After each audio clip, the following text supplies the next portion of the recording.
Hello, everyone, and welcome to the Omega Metroid podcast from OmegaMetroid.com. My name is Andy Spiteri, joined by Dakota Lasky. How you doing, Dak?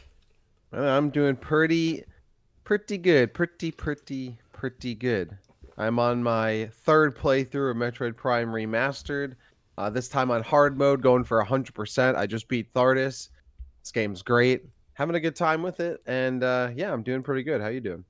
You know what? I'm doing great. I've got a horrible story for you guys in just a second, but I'll get to my other main man here, Doominal Crossing. Doom, how you doing? Pretty good. Just did my second playthrough of Prime Remastered last night. Big step up considering I hadn't even finished my first playthrough after the last episode. We did the hard mode. I did 100% on both my runs. I'm slowly being convinced that Thordis might just be the best boss in this game. That hard mode fight, that is the way he's meant to be. Awesome. I agree. Just got off that boss fight. I thought on hard mode, like, wow, that was a really awesome encounter. I think, honestly, so far, I've been enjoying hard mode. Like, I feel like I'm only going to play hard mode going forward. I feel like it's a lot of fun. Should we just start there, actually? Because I want to, like, so we're going to talk about Metroid Prime Remastered, obviously, today. It's probably just going to be three guys gushing about the game, let's be honest. But, so I was playing on hard mode, and I was fighting Thardis. And, like, did you guys run out of missiles, like, immediately as well? I felt like I had no missiles at all, and it took two super missiles in order to like break the like his limbs. So I was just I was using my plasma shots, and I was like, oh my god. Well, you don't have the plasma beam by the time you. Or I'm sorry, the wave shots. You're right. If you had the plasma beam, you could probably melt them into nothing pretty quick. If you had the plasma beam, you'd be good. Yeah. Man, Andy with the speedrun skips over here. Yeah, you didn't know? Okay, oh man, I got to tell you a tragic story. So I restarted Metroid Prime again on hard mode, and I'm like, okay, I'm gonna be writing some notes for the website, like some locations about missiles and logs and stuff like that. And so I start my run, okay, and I start it. But before I had started it, it's like 9 o'clock at night, 9:30 at night, and I'd had a little bit to drink that night. So I'm starting my run, and I do the Orpheon. I'm feeling good. I'm feeling fine, and I'm at the Chozo ruins. Like, I'm like way into the game. I've got the bombs and stuff, and I'm like, man, I sure haven't come across very many pirate logs in this game. I haven't got one yet. Oh no! Yeah, rookie mistake. I couldn't believe it. I was like, do I restart? Do I not? Like, do I couldn't believe it. I would just create a new save file, because like you can get that first one pretty quick on the Orpheon. Like that's what I thought, but then I'm like an hour into my hard mode, and like I'm making notes and stuff like that. Well, no, what I mean is you quickly you create, because there's 3 save files. You create a second save file that you haven't opened up yet. Get that scan, and then go back to your original save file and just keep going from there. Oh yeah, like getting the scan wasn't the problem. I just wanted like a nice clean like file where everything was 100% items, 100% scans, like. And I couldn't believe it. I was embarrassed to tell you guys. I would have broke my Switch. I would have snapped it right across my leg, right across my knee. Couldn't believe it. I'm glad you had restraint. I was thinking all week about how I was going to tell you guys this, and if you kicked me off the shore, I couldn't.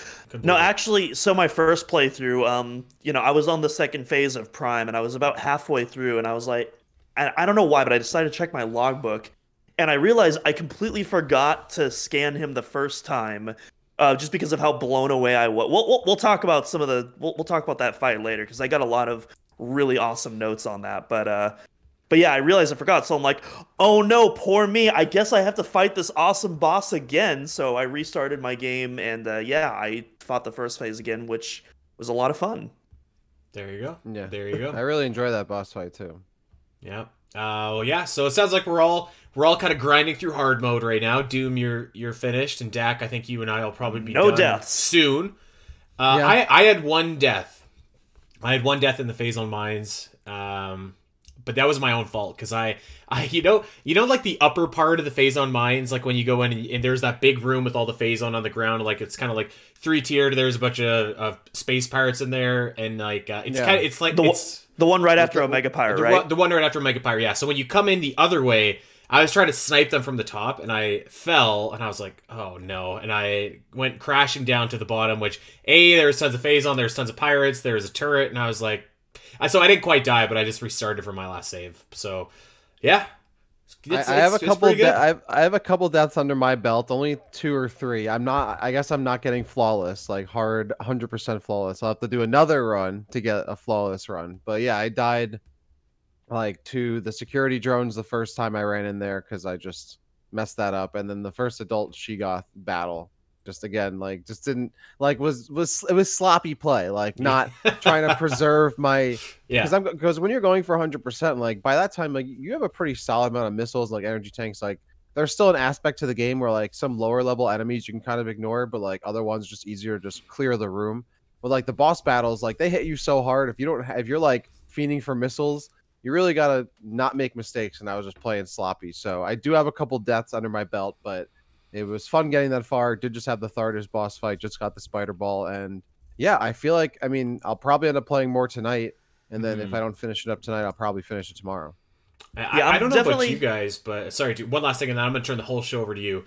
But I don't know about you guys, but I actually found like the adjustment for hard mode was like I found like it was quite hard at the beginning, like for I don't know until maybe about like Flagra, and then after that it was kind of like I think I kind of like settled in. I got it. Yeah, I for whatever reason I found the game like I just found like I was seeing the difficulty, and like enemies took a lot more hits and stuff like that. And then kind of after that it was like, okay, like this is fairly like this is what I remember, and like it spiked when we got to the Phazon mines, but even then I feel like I kind of had like enough health, ammo, etc. to make it like okay. So I think for me it was like the initial burst at the very beginning that I found the most challenging. Yeah, I was gonna say something roughly similar actually, because really, there wasn't really like a close moment for me, except the closest I got was during the Hive Mecha fight for me, where I ended up beating it with 69 health. Nice, of course, but. I think going off what you were saying, I think the reason it feels so hard in the beginning is because you don't have any E-tanks left at that point, and you're still so barren. You barely have any upgrades, and so because of that tanky damage, coupled with that little health pool, you do have to play a little bit more defensively in the beginning. But once you start progressing through the game, even with that difficulty spike, you can start tanking more hits and whatnot. I actually completely disagree. I actually found the beginning of the game to be almost identical in difficulty to normal mode, because I essentially I'm like, okay, I have to like really mash on lower level enemies, but I didn't feel like I was playing it any differently. In fact, I quit out of the game and saved and then restarted again just to make sure that I was on hard difficulty mode. Because I was expecting there to be a bit more of a health difference at the beginning. It didn't actually seem like it was to me. I really didn't feel like there was a significant difference until I got to the Magmore Caverns, that big room with like the first time you step out, there's like 3 auto turrets facing you. Oh yeah. And they start peppering you. I was like, okay, now I'm kind of feeling the difference there. And then some of the space pirate encounters, like the first time a shadow pirate like got me in a corner, and I like really got like beaten down a little bit there. But I think for me it took a little bit to finally feel the hard mode, or at least like, okay, I have to be a lot more cognizant of my resources. I can't just like jump around and like do whatever. I have to like tighten up my play, which is exactly the kind of challenge I was looking for. So right. But yeah, I definitely felt like there was a natural difficulty. I didn't feel that like initial like, oh, it's hard mode. I did have to double check a couple times, but maybe I'm just it's probably the way that you play too, because like when I play, I'm usually like fairly bullish. Like I'll go right into an enemy and like kind of like I'm not really about defense a whole lot when I play. Right. That's kind of how I feel. Is at the beginning of this game, I played the same as I do in normal. I just like aggressively like jumping around, not really caring. It took a little bit in hard mode to then be like, okay, I have to like be patient, like sometimes hold a corner and like peek out and like do some shots, and not just like jump around and bumble about and like get the kill eventually. Yeah, I think I had the same kind of realization, but I think mine was like kind of early, and then I don't know, maybe I just like settled in. I'm like, okay, like this is the way to play and be successful in hard mode. This is like what you need to do. So I don't know, it probably comes and goes at different times for each player. I love hard mode, man. Yeah. I wish I had played more hard mode back when I was a kid.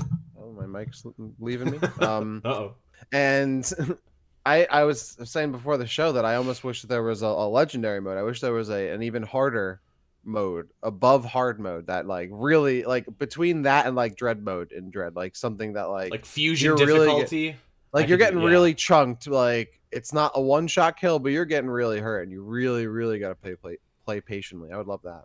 Yeah, I would like if they do add another difficulty, which I'm all on board for. Personally, I would like them just to make enemy damage you more. I don't want them to become even more tankier because I feel like most of the bosses are at that kind of perfect point. Some of them I think are even a bit too far, but I think those are more exceptions than not. I think like the health pool, again, we were just talking about Thordis. Hard mode is like the way that Thordis is meant to be experienced. Like that's absolutely perfect. I think if he was more tankier than that, it would go on a bit too long, I feel like. And Thordis is definitely one of those bosses where, like, on hard mode, you can feel like, oh, I'm not just not doing anything when you can't really hurt him. It's I have to really make sure I get out of the way because if I get hit, I take a ton of damage, and that like is the big difference maker. In normal mode, you're like, all right, I can get out of the way. Like even if I get like hit, like who cares? Like I'm just waiting. Now it's more of a defensive game. Like I'm trying to preserve my health because I'm gonna get hit for massive damage when I get touched by this guy. So I like that difference as well.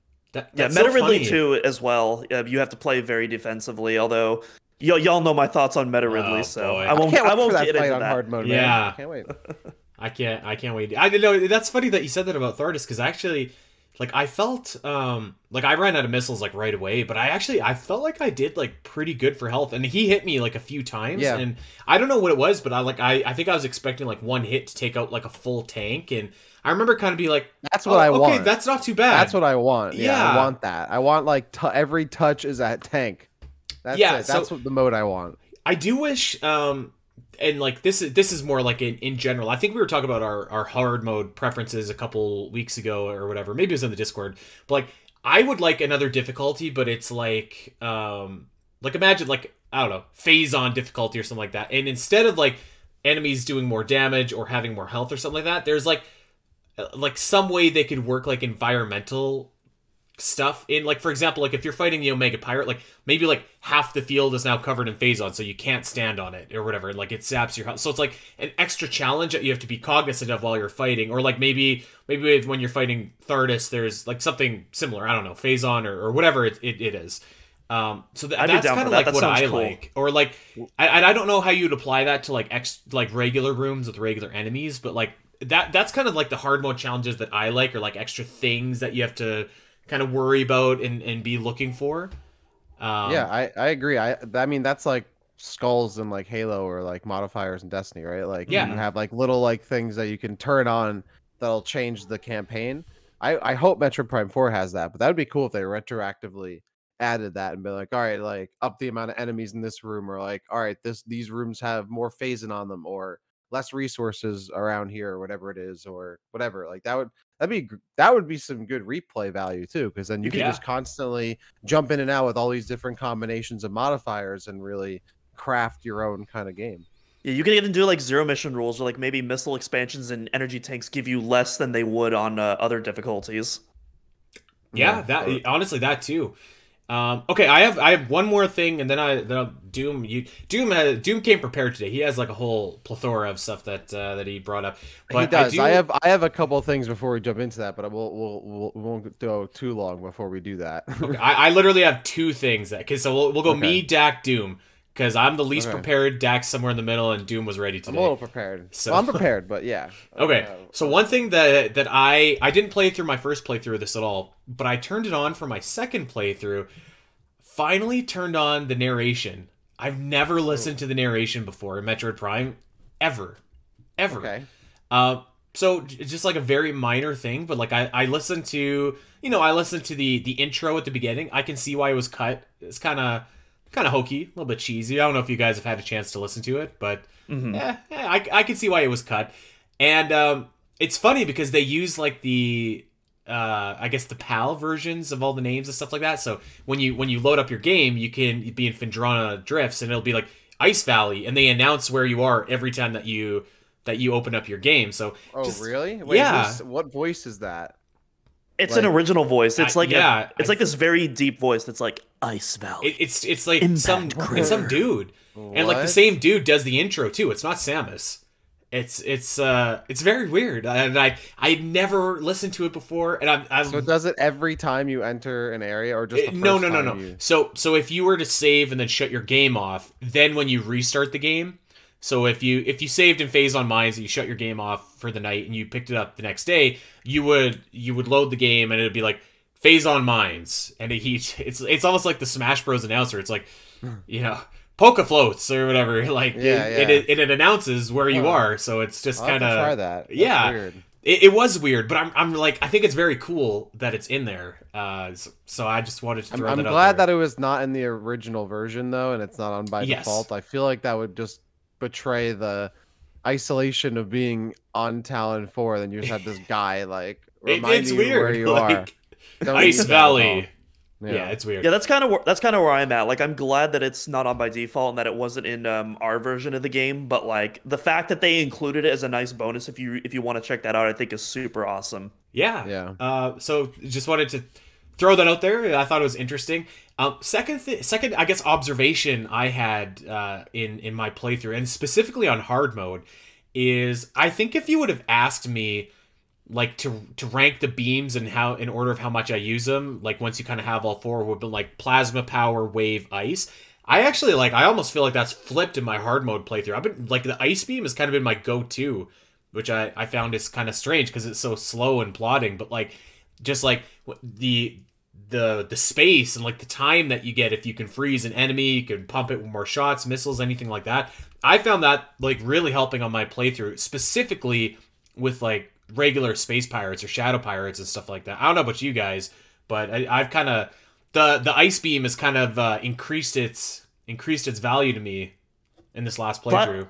Plasma is still my go-to regard because a charged plasma shot is still going to melt a pirate one hit even on hard mode. So that's always my go-to. Ice is definitely up there though because it's a super good utility item, and of course, I mean it's the best way to deal with Metroids outside of power bombs, but you only have so many of those to use, and so. But yeah, Wave Beam is definitely probably my least used weapon. Like I'll use it, you know, the Wave Buster is awesome. I especially love using that during the Metroid Prime fight. But yeah, dude, okay. Yeah, otherwise, the only time I ever use that is the cloak drone. That's pretty much the only time I ever use that in the game. That's again, like Cloak Drone, a charged plasma shot will one shot him instantly. Like it's super nice. Yeah. For me, it's always been plasma first. It just the damage output is just crazy compared to the other guns. And then ice beam, because if there's any situation where you don't want to use the plasma beam, the ice beam is like the next highest utility, then power beam. And I think the wave beam, it looks cool. I think it's one of the coolest looking ones, but I think unless you're fighting an electric based enemy, you might as well use the ice beam. So that's generally it for me in terms of like missile combos though. Super Missile and Wave Buster are the top two for me, 100%. Yeah. Super Missile is like super dope. And the Wave Buster is awesome. I love the Wave Buster. It's sick. Cool. It churns through missiles, but like if you have all the expansions, like hell yeah, like let me churn through those missiles. Like it looks awesome.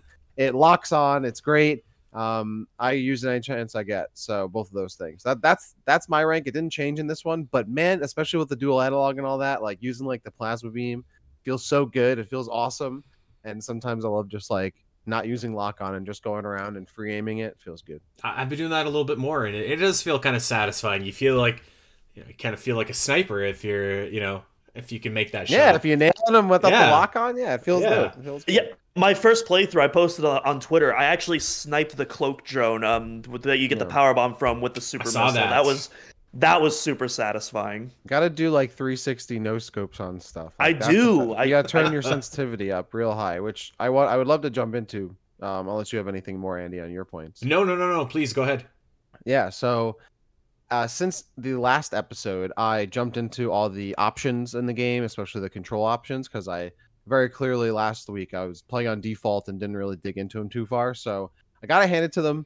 A lot of awesome stuff with the controls. I love that you can change the sensitivity X and Y. I love like the different. I mean, it's not fully customizable, but I think this is honestly the best like controller setup we've had for a Metroid game, and one of the best for like Switch games. Really, like you have a lot of options, and I want to say I appreciate that. Like they did a great job. I might go a step further and say like it might be one of the best Nintendo games, like in terms of accessibility control options. Yeah. Fantastic. I love that. And so for me, I still haven't changed too much, but what I did was I first changed my sensitivity because I remember, if you remember correctly, one of my complaints was that the up and down and left and right was not 1-to-1. I fixed that. Feels so much better. I wish that was default. I understand, I guess, why it's not, but it should be default. And in fact, I turned up the sensitivity just a little bit either way, so you can really move around. It feels nice and perfect. My only gripe is that it is a literal slider. Like, you can use the D-pad to like incrementally move around, but it's not like you can input a number on both bars and have it match. Like, you actually have to like get them to line up, and it's not like a digital incremental thing. I actually had to play around with it to get it just right, which was very ridiculous. But once I did, it was good. So just shout out to them for having all those options, and I love that I could change sensitivity. It feels good. I misspoke last week, so that was really good. I feel like that's the best we've had, so I was really happy with that. And then I think this wasn't a point I had, but a question for you guys. Now that we've all played every single, we've been in every single area in Metroid Prime Remastered, which area do you think had like the best update? Like, looks the best compared to its original version? Which one do you think this is? Best glow up? Like, which one do you think? I'm gonna answer that, but I'm kind of like, it's already like, when I first saw the trailer for this, I was like, oh my god, it looks gorgeous. I can't believe it. And now, like a week and a half in, it's almost like all these areas look like that's always how they've always looked now in my brain. So like, it's almost like I'm losing that. I need you to separate it though. I need you to separate it though for this. Yeah, we're becoming too accustomed to it. We're taking it for granted. You know what I mean? Hard. Yeah, I want you to not take it for granted here. Exactly. Hard not to say Phendrana. Hard not to say Phendrana. Okay. The snow just looks so awesome, but because I think that's the obvious answer, maybe I'm gonna say the Phazon Mines. Actually, I think that particularly the lower levels where like there is Phazon and you have like the fungus rooms and stuff like that, those look really, really sharp. I think I would have said before, Phazon Mines is probably the most dull area in the game, which is kind of like that sounds like a bad term, but no, but I mean it is like it's an industrial zone built into rock. Like, it's not, you know. Like, I think it probably like still is, but it has like some extra detail, a little bit of extra pop. Those Phazon rooms in the dark, like by the Metroid quarantines, look super, super slick. Like, even like the hallways have just like a little bit more detail in them, so it's not the prettiest area, but it might have been the best glow up. I don't know. What do you think, dude? Yeah, so I'm on two options. For me, it's a tie between Talon Overworld and the Chozo Ruins. But yeah, the Chozo Ruins, just God, the lighting in this game is just phenomenal. That's one thing I haven't taken for granted. I feel like the new remastered or the rebuilt textures and the models, I feel like that I'm starting to take for granted. But the lighting is something that absolutely still sticks out to me, and I think Chozo Ruins is, pun not intended, where it shines the best. It's just such an incredible area. And then Talon Overworld, again, like, I have such a huge personal attachment to that area because that's the moment I became a Metroid fan, and I think the remaster just did that. The landing sequence and all of the areas and the creatures and the fauna, just so much justice. And yeah, it's hard for me to pick between which I like best, but yeah, those are the two that stick out to me the most. What about you, Dak? Yeah, I mean, obviously Talon and Phendrana look amazing, but they also looked amazing back then. I definitely agree with Chozo Ruins, though. I think just the added detail and the lighting really brings it to life in such an incredible way. For me, I think it's either Phazon Mines or the Impact Crater, though. I think Phazon Mines, like, well, first of all, Impact Crater, it looks nasty, like super nasty, like and squishy and gross, and I love how it looks. But I think Phazon Mines, it definitely went from such a dull and I think like blurry, and such a good, I think, is when I think of Phazon Mines, like blurry, dull, like just no, like the lack of detail I felt in Phazon Mines is what I felt from the original game compared to the other areas. I feel like it had this lack of detail. I think there's so much of a lack of, or of like an increase in detail in Phazon Mines, and such a hard contrast between like the steel and like the rock against like the blue Phazon that's growing there. It really pops now. Like, it looks so good compared to that backdrop, or in the backdrop compared to how it looked in the original game. I think it might be Phazon Mines. I think that's an area that like in the original is probably one I was never like, oh, I gotta, other areas I liked going to because they're cool to be in and they look cool. and Phase and Mines was never that for me. But now even the Phase and Mines, I'm like, oh, I like traversing it. Same with like Magmore Caverns. So I think that looked cool in the original, but even now, like it looks like a different kind of detail, and it's rock to Phase and Mines, and Right. just like you can like see the heat in the air. Like it looks awesome. But I think for me, Phase and Mines is the answer to this one. We managed Yeah, to and say Andy- every single area in this game. Yeah. Well, Andy, you mentioned Fendrana earlier, and technically this isn't really a visual update; it's more of an audio update. But one thing I loved about Fendrana is they updated the foley used for when Samus walks on the snow. Like before, they used like some sort of kind of generic like like kind of sand texture for like the footsteps, but now it like actually sounds like sand. You could hear like the snow being compressed through the weight of the power suit, and it sounds so cool. I wish we had footsteps though. That would have taken That'd it be cool. over the edge for me. If I turned around and saw footsteps, I'm like, there we go. That's what we needed. Yeah, that would have been cool. I'm surprised. Actually, I'm surprised both of us said Phase on Mines, because it's not. It's certainly not what you think of when you think of like all the gorgeous areas in this game. But But it looks so much better. I Compared really to do. its Like, GameCube yeah, version, man. it really does look a lot better. So I'm glad that we were on the same wavelength there. So Doom, you had a whole schwack of notes. So you were pretty scientific in your playthrough. So why don't you just take it over from here? And Dak, we can just react and weigh in on Mr. Cross. Yeah, I got some thoughts here. on this list. Yeah, I got a little places to chime in here and there. All right. Well, since we're already talking about areas that look good, let's talk about something that none of us have mentioned yet, the Frigate Orpheon, because man, I think that might be my number 3 pick, because the Orpheon is such an incredible glow up. And I think, it was an incredible intro in the first Prime. I think it's even more massive in this game. And, so many of the environmental details, the computers, you see these computers recur through Fendrana and Phase on Mines as well, but, like, you really get to see them firsthand in this game, and they're, like, animated now. They don't just have, like, that repeating GIF texture anymore, or, like, the static images. Like, they really look like a dynamic computer monitors all throughout the facility. Mm-hmm. Yeah, it's super cool. And, but going off the environment, going more into the creatures, one thing, and I didn't notice this until I browsed the models after my first playthrough, but the injured pirates, there's so much more detail in these than even the original game. And, we've talked about before how kind of, the Frigate Orpheon, it's very violent for a Nintendo game, even for a Metroid game. It's pretty gory. And, I was kind of wondering if, whether or not that would be in a remaster, whether or not Nintendo would be into that. No, quite the opposite, actually. They doubled down onto it. There's some pretty messed up stuff in these injured pirate models. If you look at the models, you can actually see bits of skin chunks missing from them. They also have... I'm being serious. You can check the models out themselves. Like, where their little energy scythe is, it's completely, like, ripped out from them. Like, it's good gnarly. stuff.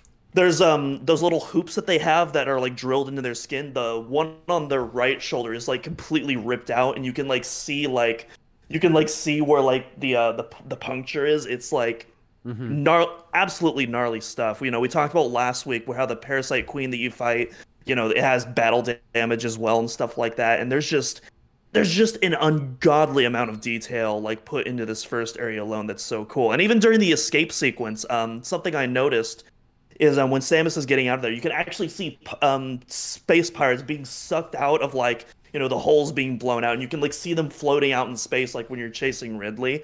Wasn't there in any of the original versions? Yeah. What it reminded me of was the Valhalla from Corruption, because I feel like there's that one sequence where like the airlock goes, you can see all the pirates going, and I remember I was like, ooh, cool. I actually I noticed that immediately when I was playing it on last Wednesday, it was like that little guy floating out. I was just like, oh boy, what happened to him or whatever. So that was great detail. Yeah, I don't know, Zach, do you have anything to add to that, or? No, I mean, I agree. I love all the added detail that they put into this. I think especially on the pirates too, because you're already going and scanning them. So now, like, I found myself in my first version or first run through in normal mode. I was like just standing over them, like looking at them and like inspecting them as they're like laying there shooting at me and whatnot. Hard mode, I definitely didn't though. I just like creamed them immediately. But Frigate Orpheon looks really nice.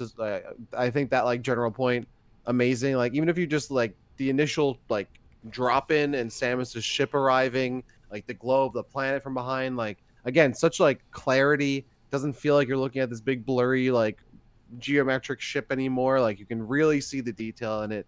Looks absolutely insanely beautiful. And I love like also like I feel like there's so like the fire effects, like just the ship being on fire in general, like the lighting, there's such a contrast, like contrast and like these hard shadows you're getting as you're going to like that first room where you can scan the parasites. Looks awesome. Yeah, the parasite queen, you can see like the battle damage looks really, even like the shield. I think there's a new like shield texture too that goes around, especially when it's like just the big form. Like it looks awesome. It looks way better too. You want to hear the epilogue to my sad story earlier? So I was playing. Did you not scan the Parasite Queen? No, I did scan the Parasite Queen, but I was in the crash frigate, and I'm like, maybe it'll be here, and I knew it wasn't, but I was like, maybe it'll. Maybe they changed it. Yeah. They didn't change it. You can't scan those injured pirates either, or you can scan them, but they don't add to your creature logbook. I did notice that, and I don't know if that was a change from the original or not. No, that was present in the original, yeah. Okay. Which is weird because it like kind of goes against your notion of like the first time you see something, scan it. Yeah. Because you can't actually get the logbook entry for a space pirate until you fight a healthy one. So I noticed that actually in my first like playthrough I was doing today, the hard mode. I just did that. I was like, that's kind of weird. Like it's like counterintuitive that they would do that so early in the game. It's kind of interesting, but yeah. Also, like, disrespectful to my guys who are just, like, bleeding out over here. They can't even get a proper scan. Yeah. Left to die Not over worthy. Here. Yeah. All right, Doom, take us away.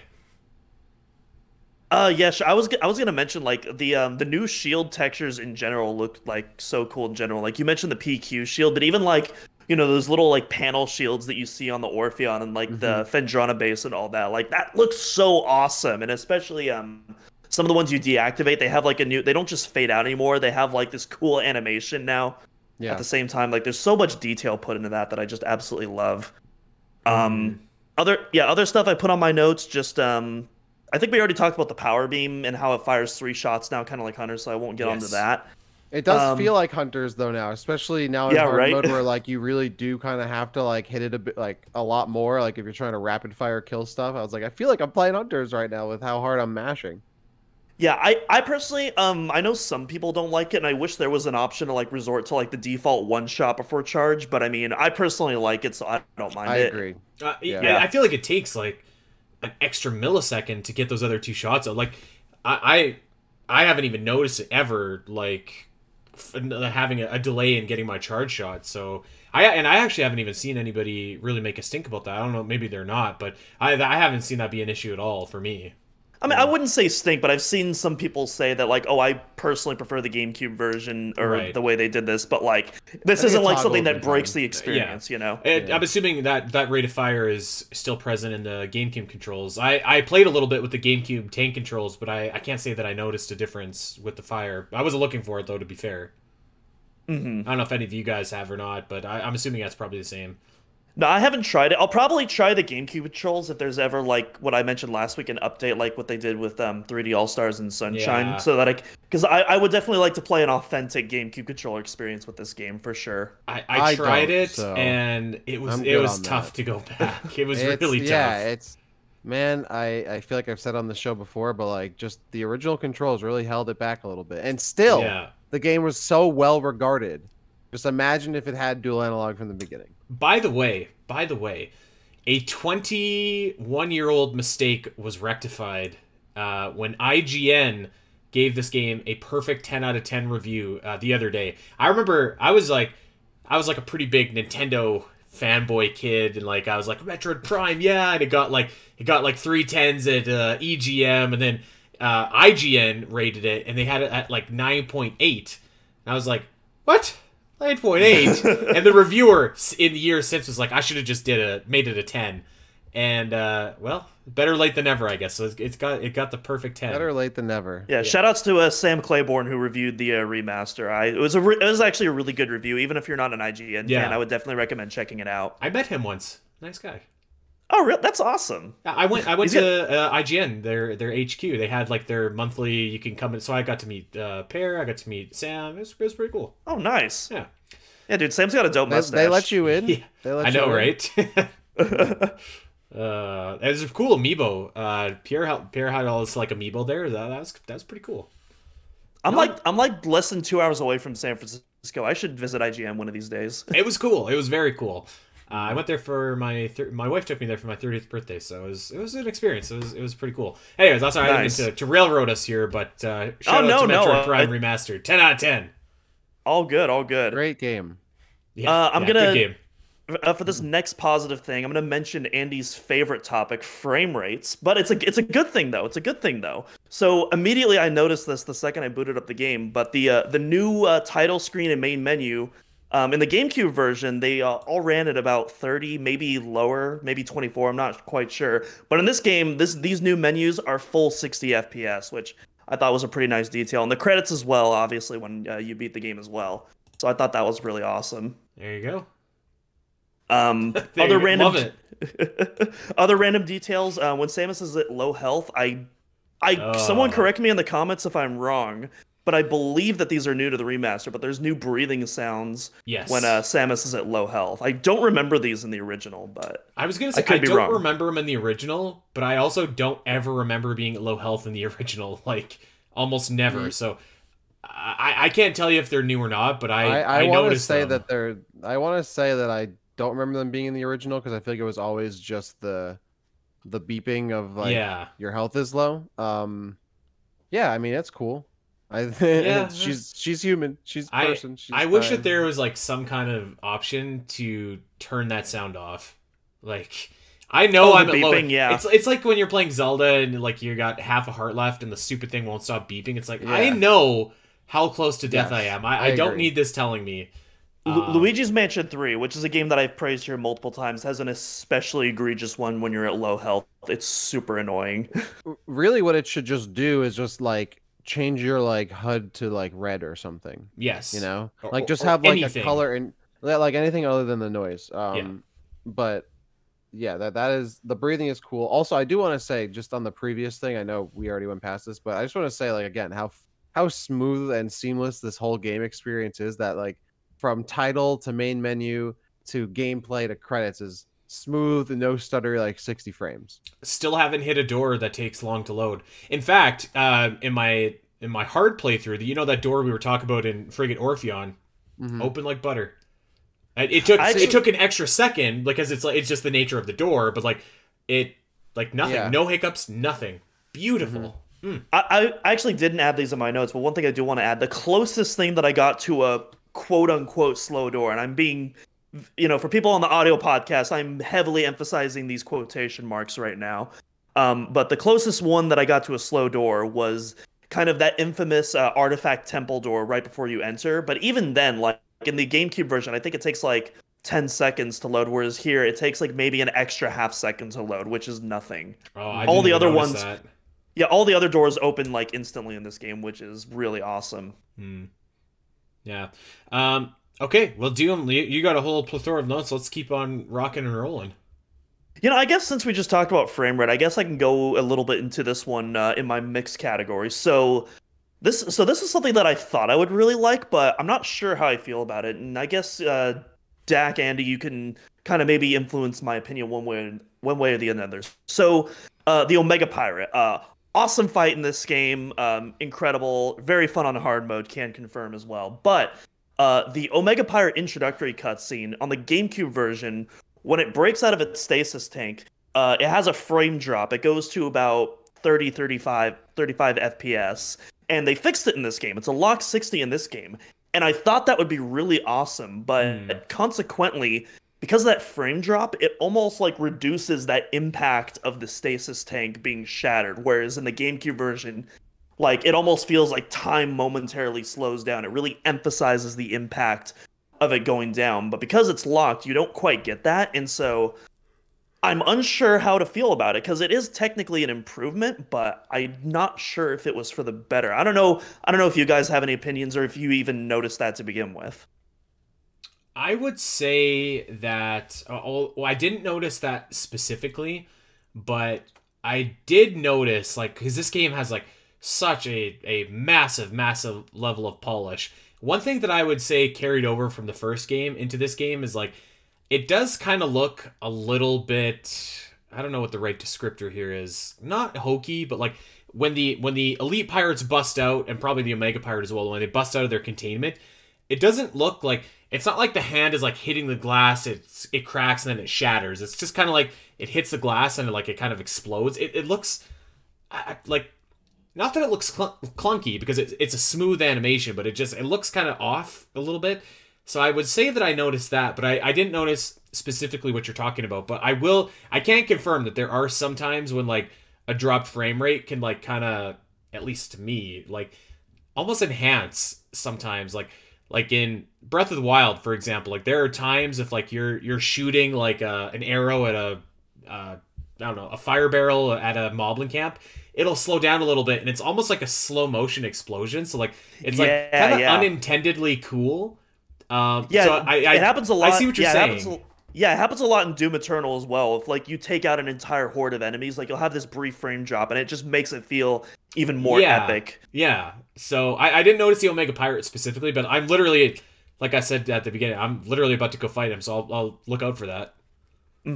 Yeah, I'll have to report back as well. I truthfully don't remember noticing that the first two times, but in general, I prefer having a smooth frame rate to something looking a different way because it doesn't. And for me, at least, I can tell a difference, and I'm sure others can too, the difference between an intentional slowdown mechanic and an unintentional frame rate drop. And to me, the unintentional frame rate drop is more noticeable. Like the difference is noticeable and it looks worse. I would never prefer that. And so there are some things in this game that I wish had more oomph and impact. This is probably one of them, but also this is on a separate note, but like the power bomb, for example, I wish like the frame rate is great. I wish it had some more oomph and like explosiveness to it in this game, but that's kind of a fault of the original as well. But I'd always prefer like the smoother frame rate. So yeah, that's what I would go with. Yeah, I would agree with that. I don't know, looking at the glass half full, like I think there are some times where like you can kind of make the best of a bad frame rate or a bad situation, be like, oh cool, it's like bullet time or something. But if I had to pick, obviously I would prefer the fix as well. And if we have to lose like a little bit of impactfulness, like I'm willing to do that. All right. I'm going to skip a few of these bullet points since I feel like we got a laundry list to cover. Since some of these I feel like don't really warrant a discussion, but I want to talk about these skyboxes in the remaster because, like, you know, we've been talking about like all the areas that have gotten a glow up, and one of them that I feel like most people probably aren't even going to notice is these new skyboxes. So not only are the textures in the sky much more clear and show more detail, but you can actually see moving clouds in some of these areas. I posted a video in Fendrana Drifts right outside the Space Pirate Lab or the Thordis boss. And yeah, you can actually see the clouds like moving with the wind. They don't affect the light in the environment, but like that's kind of a whatever detail. Like you just look up in the sky and you see that, and it just makes the area, you know, feel that much more alive. Yeah, I mean, as with everything else, like just technically so impressive. Just, you know, what can you say? Imagine you could go to like the Chosen Ruins and see the clouds going over and like the cloud shadows like crawling across the ground. Like and like the light shining would change. Like that would be sick. That would bring this to like an 11 out of 10. I'm sure if this was like maybe not on the Switch or this like a game on PC, we probably would have had that. Yeah, absolutely. Yeah, and then because it's on the Switch, that's why I don't fault it. But like even the fact that we have moving clouds in general, like, is just super awesome. The bar is that low. Because maybe I don't know, maybe it's just because I haven't meticulously analyzed most games like I am with this remaster. But like I've never really noticed a Switch game except for like Breath of the Wild, because that does have like dynamic lighting with the clouds. But like outside of that, I haven't really noticed a game like do something like that on the Switch. So. But yeah, and then this next detail, actually, this is something I just discovered during my playthrough last night, which absolutely blew me away. But so the visor reflections have a ton of new detail added as well. one really cool new thing, and it's super subtle, and it's you have to be in a very specific situation to encounter it. But if you are facing two enemies in close proximity, two or more enemies, and if you get a visor reflection as you destroy one, Samus will actually quickly dart her eyes at the next one closest to her vicinity. And it is so cool. It's such a small detail, but it's something that just absolutely stood out to me. It just looks so awesome. That was pretty cool. I hadn't like noticed it or experienced it, or maybe I did. I just noticed it, but I until you posted, I never noticed that, and I was just like, oh man, like it's just like a cool detail, like a small little attention to detail. But like I feel like those small little details are really like what separates like the greats from the really good. So yeah, I saw that video and I was like, damn, that's pretty cool. Yeah, this is definitely one of those details that like you may not like remember seeing, but like your subconscious like picked up Yeah. on, and it helps like sell that immersion you're getting, and it really like brings you into that world even more. And yeah, Metroid Prime stands ahead of so many other games in having a lot of these details Yeah. that adds to that part of the experience. Yeah, and like even like the skyboxes you were just talking about, like this animation, like there's a lot of things like that, like subconsciously you probably notice, and you're just like appreciating, even if you can, like kind of seeing you verbalize a lot of this stuff to me is just like I notice it, and I'm just like this really is like that good or that awesome, and it's just kind of like that subliminal stuff that you might not pick up on right away or like ever, but like you kind of just like know it's there. So yeah, very cool detail. I think it's like really cool because it's one of those things like if I was designing a game, if I even knew how to design a game, or if I had that level of artistry, like it's something I never would even think to implement. Like I would just be like, oh, face reflection, maybe add some, the eyes blinking or something to react to the light. But like I would never think of like darting to the next enemy in the vicinity. Like that's just such, but it makes sense. Like yeah, that's totally what someone would do if they were in a fight. And it just adds to that level of immersion and that feeling that you are behind the helmet. Let me ask you guys a question. This is off topic, but so our new community manager Lilith was talking about how horrifying Samus's face from Metroid Prime 2 Echoes is. Do you think if like if or when they redo that game, and let's just assume it's going to be like the same thing that they're doing with Prime, where like it just looks 10 out of 10 beautiful. Like, are they just like redoing that face completely and like just getting rid of that, or are they trying to like up-res what's there? 'Cause like. So I personally don't think 2 and 3 would be a remaster effort like Prime was. Just on the basis that, I mean, this remaster was in development for like what, 4 or 5 years now, and like I cannot see Prime 2 and 3 individually having a 4 to 5 year development cycle. I imagine it would be a smaller scale job, in which case Samus would absolutely look the same. Yeah. I hope I'm wrong. Not just because I would really love to see those games get the same treatment, Sanctuary Fortress in the Prime Remastered style, hello. But like, but yeah. Yeah, well, I hope so too, because I think I never really like noticed how bogus that face is, but it is a step down, is it not? From I mean, I hope that we get them remastered. So I mean, her face looks. I mean, she looks great in this remaster. Looks like looks like a real person. Looks like a person, yeah. And I'm sure they would just use that face again for a remaster for Prime 2 and 3. If they don't do a remaster in HD port, I mean, we're getting that face again. We're getting that old face. It's going to be a few more pixels and polygons and whatnot. More than anything, I just hope that this is the face direction that we get in Prime 4, because I think this is face direction. Yeah. Sorry, go ahead. The face direction. We're talking about the important things on this show. The Nintendo Face Direct. Oh boy. But yeah, I think it's like easily like the best Samus that we've gotten like today. At least in terms of like the 3D designs. Yep. Yeah, I agree. Yeah. Okay. Let's move on. Yeah, I guess one more thing that we can cover regarding, since we're talking about the art anyways. So this game obviously, it has, concept art. It has the concept art that you could unlock from the original game.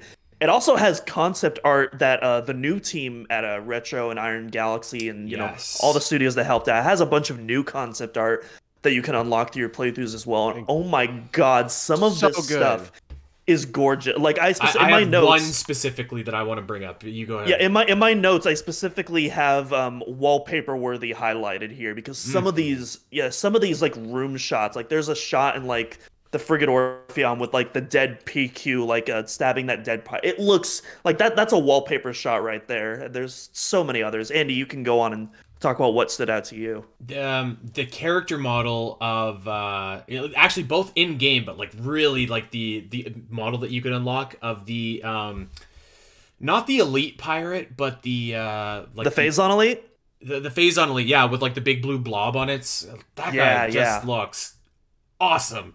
Like in the original game, that pirate just looked like an elite pirate, and then like in this one, this thing looks so awesome, and the character art looks awesome, and like actually all of those like character renders, they look like little Smash Bros trophies. Actually, like that's the vibe that I kind of got, and like it was so incredible to see those. So that the Phazon Elite in particular really stood out to me. Like Meta Ridley looks so sick in those remaster, like in those his trophy, for lack of a better word. But yeah, the Phazon Elite I thought just looked like so good. So good. Yeah, a bunch of people pointed it out on Twitter, but like the turret trophy or model that you get, when you point it at you, it'll actually turn red, which is like again super awesome detail there. That see, it's the small things that separates the really goods from the true greats. That's awesome. I didn't know that. For me, guys, I was just going through this today too. The remastered world concept art, the environmental concept art from the remastered gallery, just absolutely incredible. Please take some time and go through that. Yes. Some of just the environmental work behind this, like I'm looking through this, I'm like, yeah, this is like one of my favorite games of all time. Like, this game is so good. This game is so good. Like, it's so good. And there's like a couple particular shots, like at post Flagra, like with like just the weeping like petals down, the warrior shrine in Magmore Caverns, where you get the artifact in, and like you have like just the lava like rising around next to like this big Chozo statue. Oh, it looks so good. The concept art, absolutely incredible. I wish there was a big like collector's edition of this game to get like an art book of that would be an art book I would splurge for. Yeah, I would definitely get that. Just maybe one that doesn't get leaked like the Tears of the Kingdom one, right? We don't talk about that. Take some time to go through your extras and take a look at that. The remastered environmental art. Yes, I mean all of the art or the remaster. I mean all of the concept art looks incredible. But like if you've been playing Metroid Prime, you've seen a lot of this. The original concept art, I'm sure, a billion times. The remastered concept art, though, even like just the enemies, but the environments as well. It's a nice breath of fresh air. Because like, wow, new Metroid Prime concept art that isn't like the stuff that we've talked about on cut content and all this other stuff we've seen a billion times. It's actually new and fresh. Looks awesome. It's actually really too. Sorry, let me plug really quick. If you, for whatever reason, haven't unlocked all these images and you want to check them out, we have all of them. By the time you're listening to this, all of them will be up on OmegaMetroid.com. So you can check it out. There you go. So there you go. When you're watching this episode, now you know where to watch it if you haven't seen it yet. That's right. One thing I wanted to point out is in some of the 3D render concept art that you can unlock in the remastered art, I thought it was really interesting because they used Samus's Prime 2 various suit model instead of the Prime 1 various suit, which again, I don't think that means anything, but I just thought that was really interesting. I think that maybe it's a holdover from Prime 4, maybe it's, just because it's, kind of the most common one that she uses throughout the trilogy, but I don't know, I just thought that was really interesting. Yeah, that is. So I might interject here because I saw something on your notes that I want to. Actually, there's two things that I wanted to just discuss really quick. But one of them you put on your notes, and I was going to bring it up if you didn't. But the animations in this game are off the charts. But I think we all noticed the exact. I've seen multiple videos of from multiple people posting this.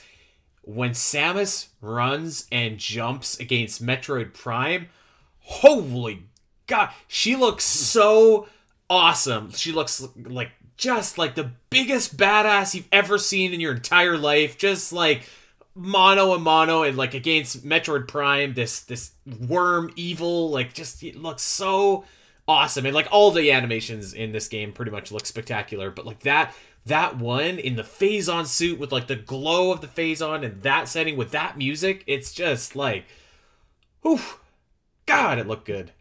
Yeah, I don't know how I forgot to mention this in my notes. I guess I got into my skip category. This does not deserve to be skipped though, because my God, the animations in this game, most of the changes are like really subtle, but still really cool. Like even stuff like the new map station animation, like she isn't as robotic anymore. There's like weight now when she like pulls the arm cannon out. But like, man, the new Metroid Prime sprint, like my God, I popped off so hard when I saw that for the first time, because like that the original running animation, it looks so goofy in the GameCube version, and like mostly animations like are fine for that era, but that one's one that definitely didn't hold up even when I was a kid. But like this new one, well, I posted on Twitter, she's just going for it. Like it's not like, oh, she's following Metroid Prime. No, she's going after Metroid Prime. She is hunting this thing down, and she looks absolutely badass doing it. It's so awesome. That whole fight is so good because you have like Samus like constantly hunting him down or hunting it down and jumping in, and then like especially the first phase, the Metroid Prime, like as it's like crawling around against the wall and like its legs going up like all the way up to the ceiling, and it's like going like rotating around when it charges you. It looks so fluid and absolutely incredible. Again, like the immersion, it really brings you into it, like because you're not like reminded like, oh, there's like a blocky programmed action. She like floated natural. It looked like a Smash Bros screw attack in the original game. Like I think it still looked pretty good, like considering, but like man, like it just another example of like it's a small thing, but like it looked awesome. And then sorry, I'm picking from your notes, but I noticed this as well, so I just wanted to bring it up. They retroactively renamed the Metroids to Talon Metroids, and I noticed that right away, because I think I thought they did that in Echoes first, right? They were first called Talon Metroids and Echoes. They were just regular. They were just regular Metroids in the first Prime, but I thought it was really nice just because it explains. One, it explains where Talon Metroids came from, and two, it explains why you can defeat the Metroids without the Ice Beam in Prime. So I thought that was a really nice change. Isn't there a scan somewhere? I'm trying to think of all right. So when I was thinking about this, I was like, wait, no, I thought they were always called Talon Metroids, but I guess I was conflating it with like they were called that retroactively, and then we knew them as that as such. But there is a scan in the original Metroid that talks about the Metroid Alpha types. Do you know what scan I'm talking about? They are referred to. It's not. I don't think it's a red scan. I don't think it's something you necessarily need to have for your logbook. But there's somewhere in there, in the research lab area in Vajana Drifts, the Metroid Alpha type, not Alpha Metroids, but maybe that's what they were like always called like originally before they retroactively were called Talon Metroids. I don't know. Look that up. I'll have to look that up. I don't recall that. I don't recall it off the top of my Metroid head, Alpha type. It's like it's a small like throwaway scan. Oh, it's not like a pirate data, nothing like that. Okay. No. That was cool. They changed that. That was cool. They changed that because like they're Talon Metroids and they're awesome. So yeah.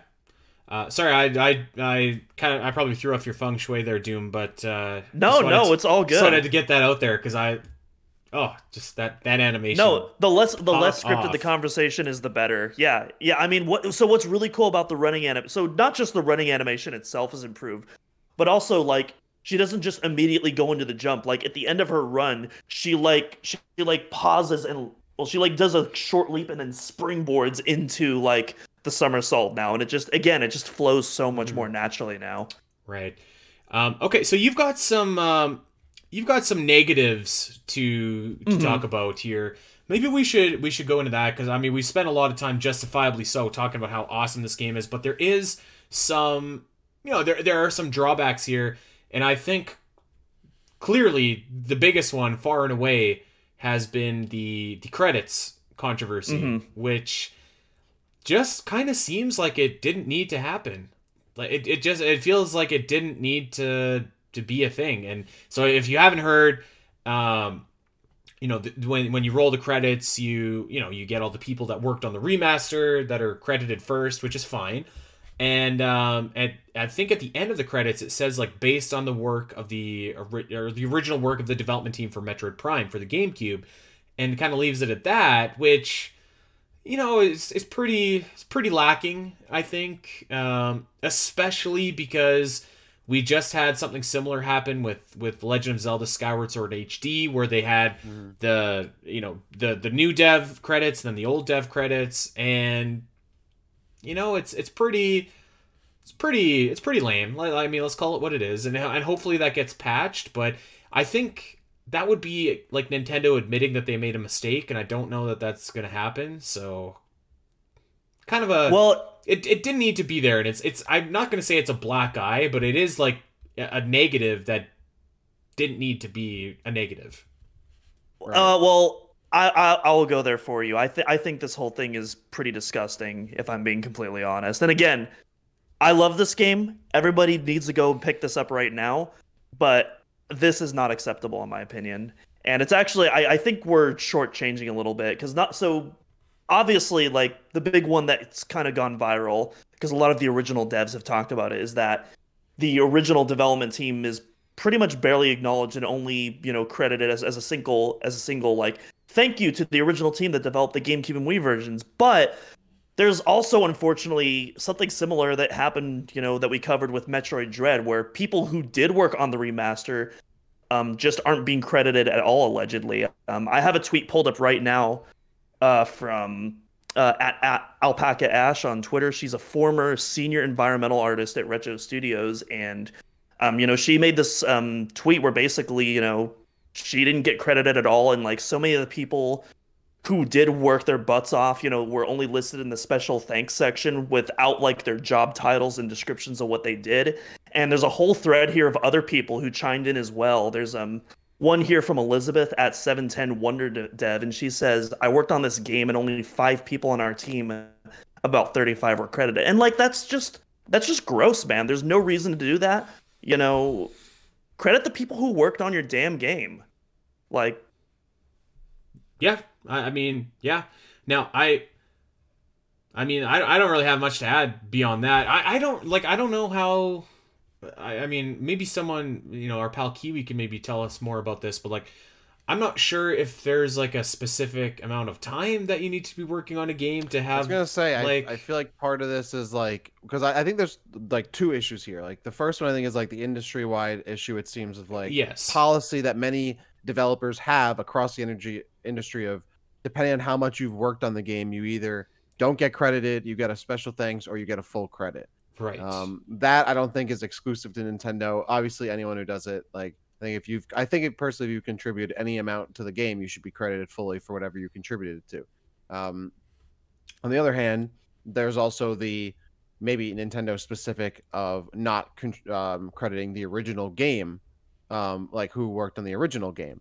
Mm-hmm. That I think needs, like, you need to, like, this remaster wouldn't exist if their game wasn't made, you know? Yes. Like, it's built entirely on it. If the game was remade, even if the game was remade from the ground up, I would still say there's a case to at least plug them in some way. But the fact that this was like literally like it's not they didn't completely remake the game and change the vision. It's still the original game, but bolstered up for 2023. I think you have to include the original credits fully as well. I agree. It even like as easy as this, like have the credits for the remastered guys, have the credits after for the original game. It's a long credit, sure, but like press start and you can skip it if you don't want to watch it. Like, well, the new credits as they are there. I mean, they're longer anyways. They're about like 3 to 4 times longer in length than the original credit sequence, because the credits theme actually loops multiple times, whereas it was just one straight shot in the original game. So yeah, add an extra 2 minutes. Yeah, not a big deal. I do wonder, and I'm certainly not saying this is the case with any of the people that you listed at all. I just generally curious. Like, I do wonder, like, how long you have to be like working on a project to get credited. Because, like, if somebody worked at Retro for like a month, and maybe they left after that, I could at maybe the very see least the logic for putting them at special thanks under at the very least. Whatever. Alpaca Ash, who's the person that made the thread, at least in her Twitter bio, it says formerly senior environmental artist at Retro Studios. So I presume she's been working there for a while, definitely longer than a month at the very least. Well, yes, maybe more than a month, but I will say that just because someone has senior in their title does not mean that they've been there for a long time. Right.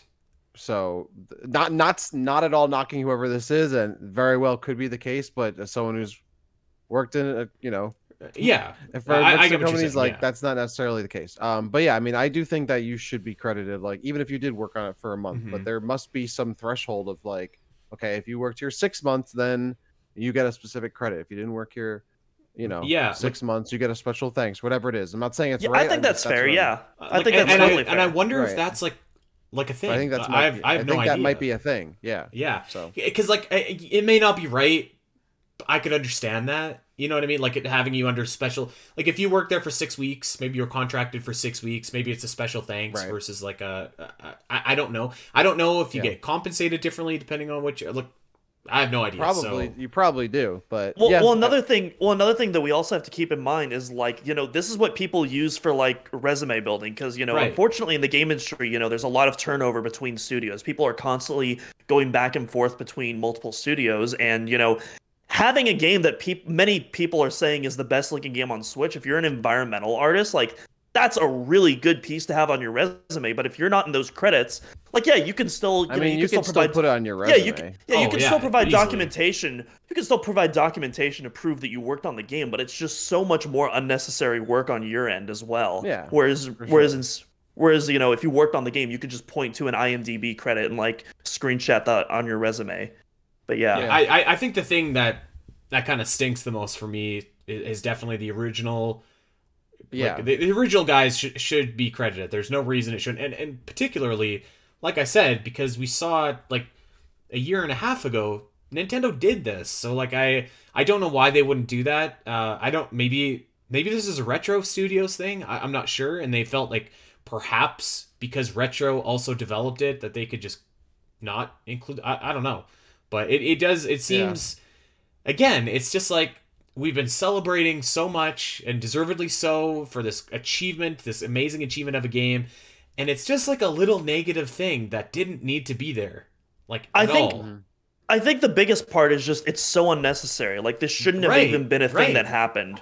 Yeah, so Yeah. that was too bad.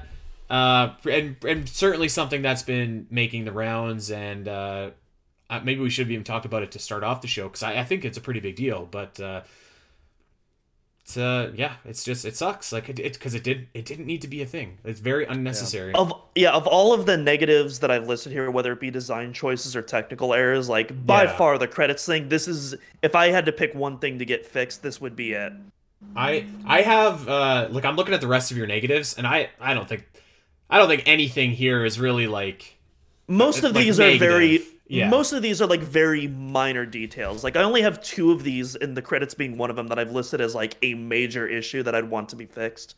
Otherwise, I Yeah. will say though that there are a couple things on here because I'm sure we won't get all to all this. I do think like I'm glad that they kept like the original nature of the game intact. Like you made the point of they don't have like faction doors, which was something that wasn't introduced until later in the Prime series. For me personally, as much as it would make sense that there should be different doors used throughout throughout Talon 4, and that like why the same door is used in Chosen Ruins as used on Frigate Orpheum as used in the Impact Crater doesn't really make too much sense, but that's how it was in the original game. Yeah. It doesn't really break anything, so I'd rather it not, like I've always never liked this. I don't like when like a game is remade and then stuff that didn't exist when the original existed are then put into the original. It looks different to me in like a not acceptable way, or like not like pleasure or like pleasant way.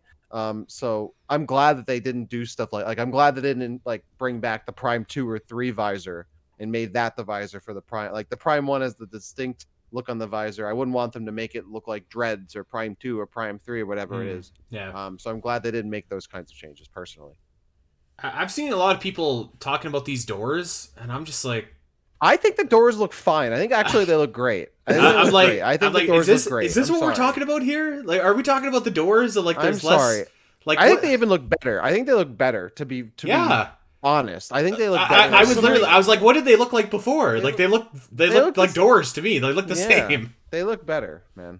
I personally disagree. I prefer the look of the original doors, but again, it's not like it's not a game. I'm not like returning my game. I'm not. I can't even tell throwing you what the original doors looked like. They looked what- like that, but like not Yeah. as like much of a glow in the light, or like the shield or whatever. Like it was the center of the door. There's a more detailed metallic texture in like the center that like that pops texture out is more. still kind of there though. It's just the whole shield is kind of covering it now. It's still Yeah, there. well, yeah, but okay, it's like barely- I just looked at the picture of the door. Dak, I think you're right. Like, I think that texture is there, but the color goes all the way now, so it makes seeing what beam you need pretty easy. From a I will say distance, this: way better. What do you Way guys think better. about this? I was kind of thinking like it would be kind of nice if, and this is like just a general Metroid Prime design from like 20 years ago, but like I was like, it would kind of be nice if like once you hit a door with like the ice beam or the wave beam once, it was just like a regular blue door, kind of like in Super Metroid. And like, Isn't that how it is in the original? Like once you no. You always have It's to be not? switching your Okay, beams. yeah. Because I was kind of like I just got the sure. plasma beam on my playthrough, and I was like, oh yeah, plasma beam time. But like you kind of have to switch to the wave again. You have to switch to the ice again to get out of like Magmor or whatever. So yeah, I mean, just like a super Well- small minor thing, but Well, now that I changed my, the other thing I did, other than changing my sensitivity and using dual analog, was also changing it so that you use the D-pad to change beams, and then visor is X and change with D-pad, right. because on default it's the other way.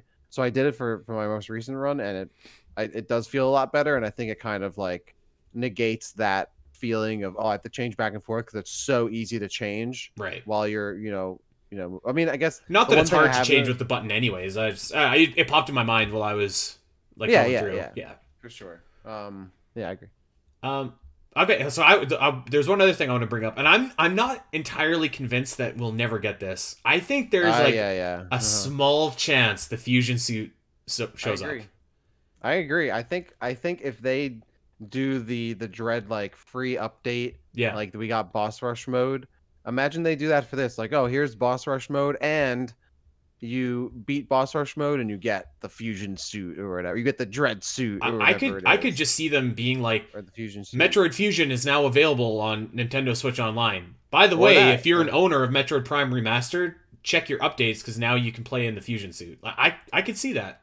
So if you have the expansion pack or like online, like and like have access to the Game Boy Advance game, and then you have Metroid Prime, then it would have to work. Like you'd have to have I like a hope they save don't do file. that. You'd have to I have don't- a save I don't think file of they Metroid would. Fusion. I think it would just be like Yeah, something I that agree. coincides with it coming out. Not that you have to link it, but just like hey, like now it's available if you want it.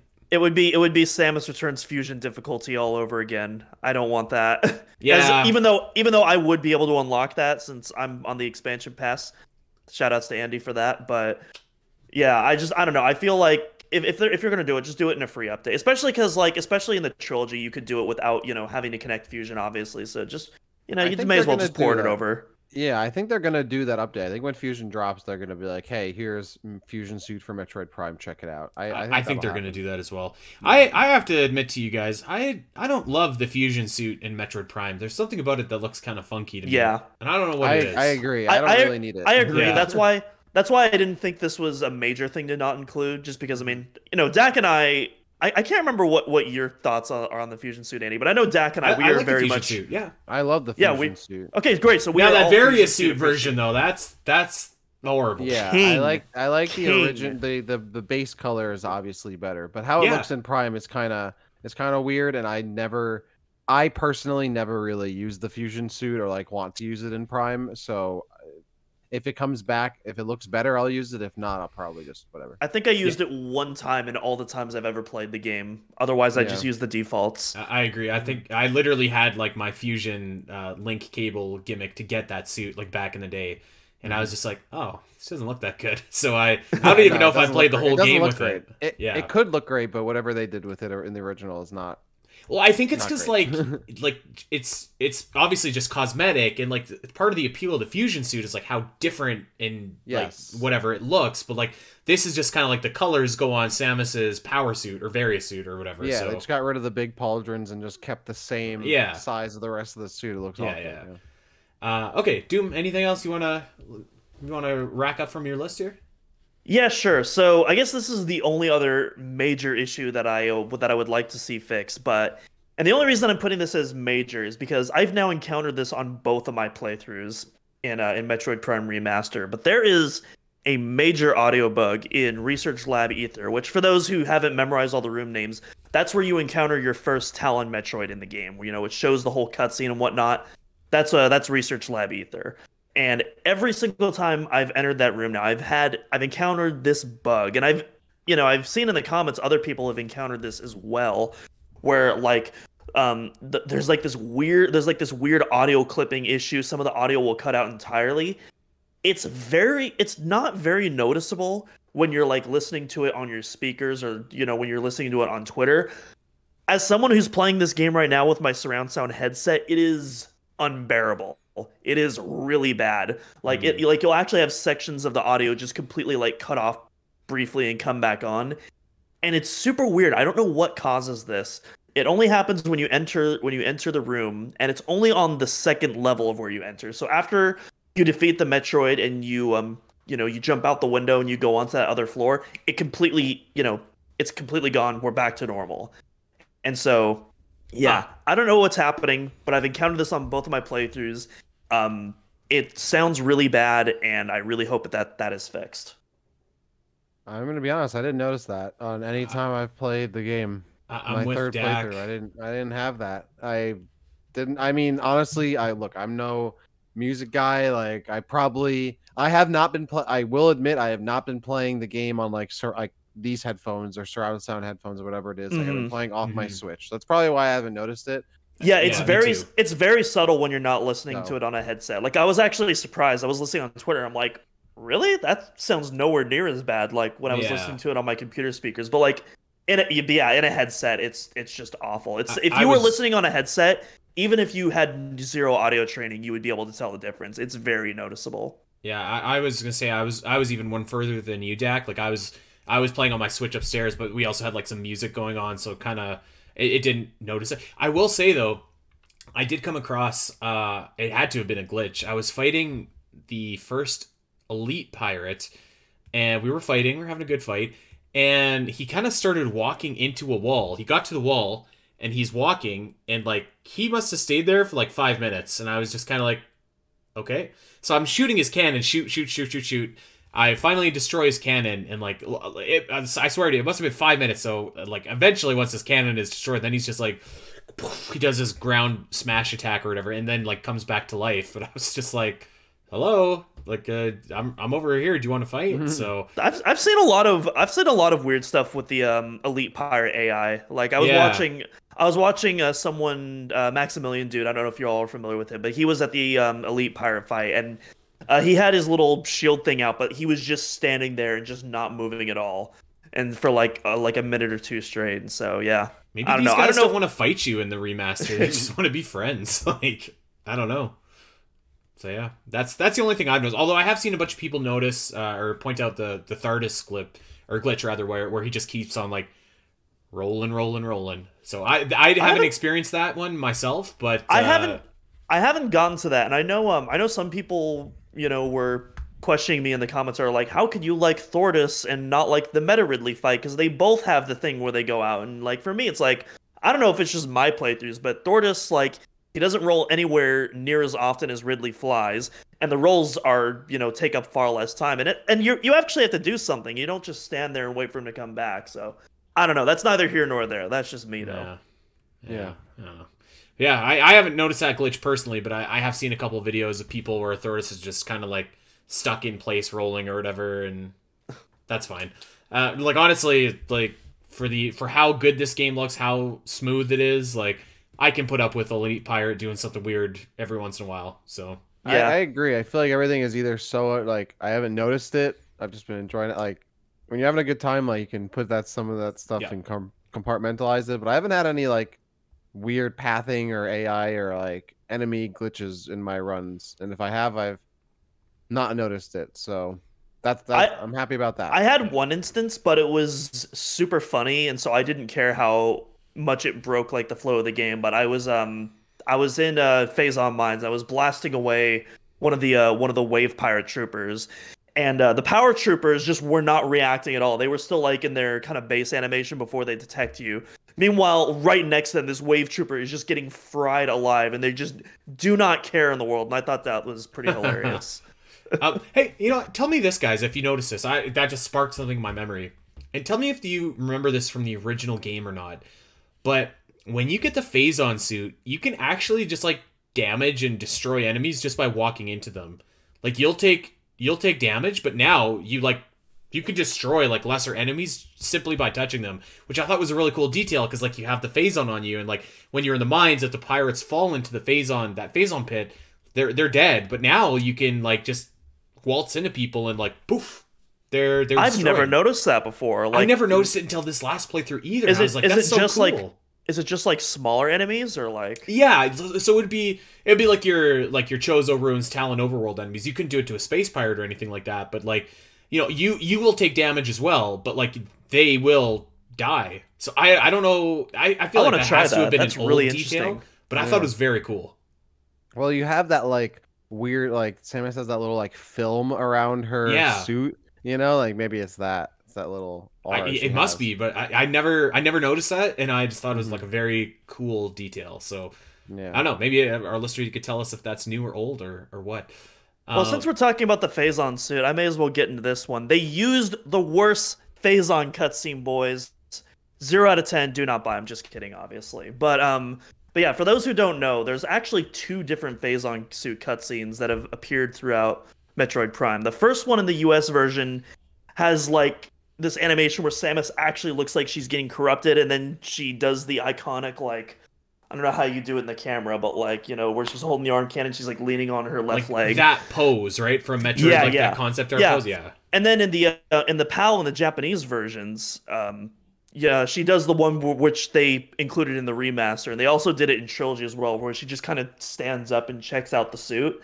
And, like, that one's significantly less interesting, and I was really hoping that for the remaster they'd bring back the cooler one, but they didn't. Oh well. That sounds like some kind of door gate, don't care about business to me. I both are cool, though. Yeah. I don't know. Interesting. I can't say I ever noticed that, though. Yeah, I posted the video in our behind the scenes chat for everyone to check out. I can post it in the Discord as well for people that want to check it out. Yeah. Once this episode goes live too, but yeah. Yeah, you should definitely do that.